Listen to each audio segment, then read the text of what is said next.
Okay, so we have made a video talking about Patrik Laine potentially getting traded. That was a few days ago, and we talked about the Montreal Canadiens, whether or not it is something that Marc Bergevin would consider. We also talked about Johnny Gaudreau, Max Domi, and Ryan Poehling in that video. But today I wanted to focus just a little bit more on the Winnipeg angle, and not even just talk about strictly Patrik Laine, because we also have ourselves a Nikolaj Ehlers who has a very interesting situation with the team as well, and who has somewhat entered the could he, would he, or should he get traded kind of realm. I say this because a few days ago it was reported by Jim Toth on Twitter that, as per Frank Saravalli on this morning's big show on TSN 1290, which is the Winnipeg version of TSN Radio, when TSN's trade bait list comes out this week, expect both of Patrik Laine and Nikolaj Ehlers on it, as the team is evaluating the best way to address the holes in their lineup.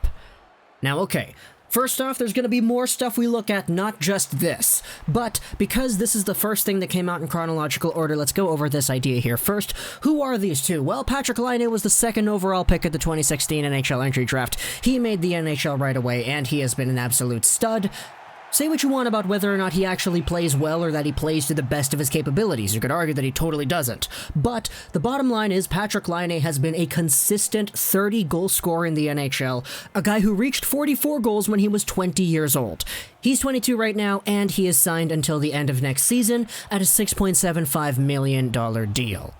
Nikolaj Ehlers was a much later pick, but in a few drafts beforehand, he was 9th overall in 2014. He's 24 years old at the moment, and he is locked up long-term, $6 million a year until 2025. Ehlers is a guy who had 2 seasons straight at 60-plus points. 2 seasons ago, he had 37 points in 62 games, but that was cut short, and this most previous season saw him get 58 points in 71 games, so he's been a very consistent player as well. They're both young guys, and frankly speaking, they're both very good offensive producers. But the fact is, the Winnipeg Jets were in a position where Patrik Laine and Ehlers, despite getting 63 and 58 points, were 4th and 5th in their total point production. Because they're not the quote-unquote top scorers on the team, it begs the question as to whether or not they could be used in a trade-like scenario to address other parts of the Winnipeg Jets system. What other parts? Well, mostly we're looking at a second-line center, because once Mark Scheifele was out and Blake Wheeler was forced to play center, things got all kind of wonky in the play-in series. Also the fact that their second-line center was Adam Lowry, that really isn't a great center position for that squad. Not to mention the fact that their D was all banged up as well, which is also something that kind of prohibited them from being the best version of themselves throughout this previous season. So that's why Mr. Toth over here indicates that they could be included on TSN's trade bait list, and alas, they were. Patrik Laine was listed as number 5 on this list, and Nikolaj Ehlers was listed as number 12 on this list in the finalized September 1st version of this list published earlier. And so now you open up the debate. Is the need for defense and a second-line center so strong to the point that you consider trading either Ehlers or Laine, who are good, solid point-producing forwards, but whose production is indeed outmatched by guys like Blake Wheeler, Mark Scheifele, and Cal Connor, the first-line guys? In fact, I saw so many people, especially on the Winnipeg Jets subreddit too, talking about how trading an Ehlers or a Laine would be a bad decision and trading a Cal Connor would be more beneficial instead. Connor is also locked up. He's at $7-point-something million. He's got the longest contract out of everybody on the Jets right now, but there can be a debate as to whether or not a Connor should be moved instead of an Ehlers or instead of a Laine. A lot of that has to do with who you prefer to have on the team. Defensively, back-checking, skating, all that stuff does play a part of it as well. But the fact is, the idea has opened up to the media that it's going to be Laine and Ehlers that enter this discussion. In fact, there was this article over here published on The Athletic just yesterday. This is published by Pierre Lebrun. He had some rumblings about Patrik Laine trade talk, the Montreal Canadiens trade for Jake Allen, the goalie market, and more.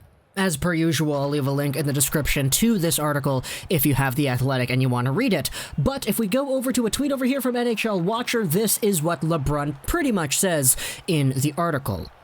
LeBrun suggests that Carolina would be very interested in Patrik Laine if he becomes available to reunite him with Sebastian Aho. LeBrun suggests the Canes offer Pesce and or Trocheck. He doubts, though, that the Canadiens would want to part with Pesce.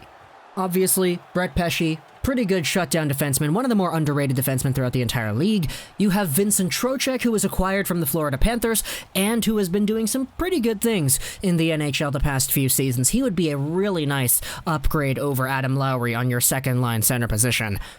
But if Brett Pesce is considered off-limits by the Carolina Hurricanes, they could offer a Brady Shea or a Gardner instead, but LeBrun doubts that that will be enough for Patrik Laine in a trade.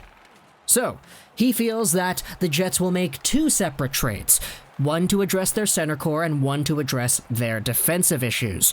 So does that mean that we see a trade of Laine for a second-line center or a D-man, and we see a separate trade for Ehlers with a second-line center or a D-man, whichever one the Laine trade did not get? It certainly opens the door as to different possibilities, and in fact, a lot of people would be quick to point out, okay, if you want to trade Patrik Laine, who does have immense value because he is a young guy who can produce points, and he is projected to being a better point producer as he gets older, how exactly do you upgrade from that, quote-unquote? If it's just a positional need, why is it so important to trade away this guy specifically?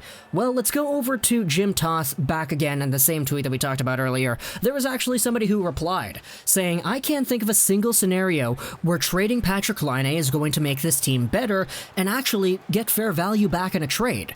If I'm wrong, give me an example of a realistic deal. And Jim Toth actually replies, Barkov in Florida, for example, if he does not want to re-sign. Jack Eichel in Buffalo if he wants out.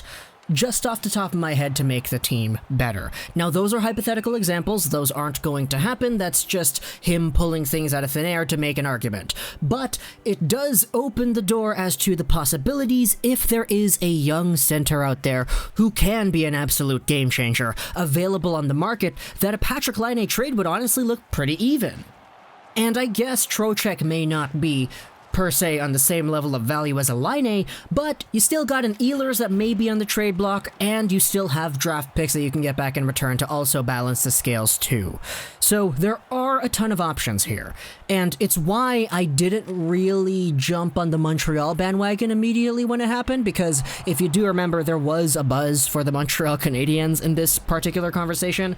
People were suggesting things like Domi, etc. We know Domi may not be the most likely in staying in Montreal going towards the long-term future, but the idea of trading a Domi and a Patrik Laine trade to me just does not sound realistic, because you're going to have to add so much value to make things even worth the Winnipeg Jets' time.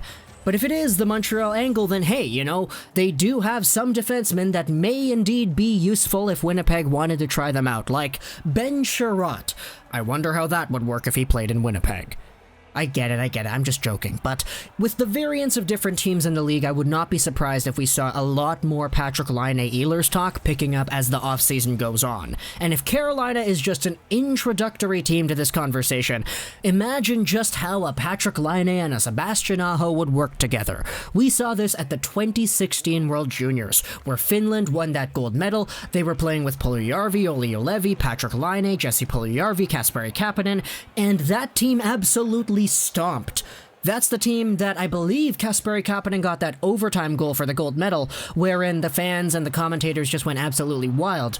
But that World Juniors was led by Puljujärvi and Laine. These two guys were yet to be drafted at this point. Same with Olli Juolevi, who had 9 points in 7 games played. So there certainly was a lot of value and a lot of hype for these guys back then. And the chemistry they had with Sebastian Aho, who was a year older, granted, but who still produced at a crazy rate that year, was unparalleled. So if you get Laine back in Carolina in exchange for a center and a D or whatever, then imagine how that pairing would dominate the NHL, man. The fantastic Finnish connection. I'd honestly be super down to see that, but of course, this is only one team out of all 31 that are available to make a trade. I guess 30 because Seattle doesn't really count yet. So talk to me in the comments what you think about the idea of a Patrik Laine or a Nikolaj Ehlers trade. I hope you enjoyed this video. And bye.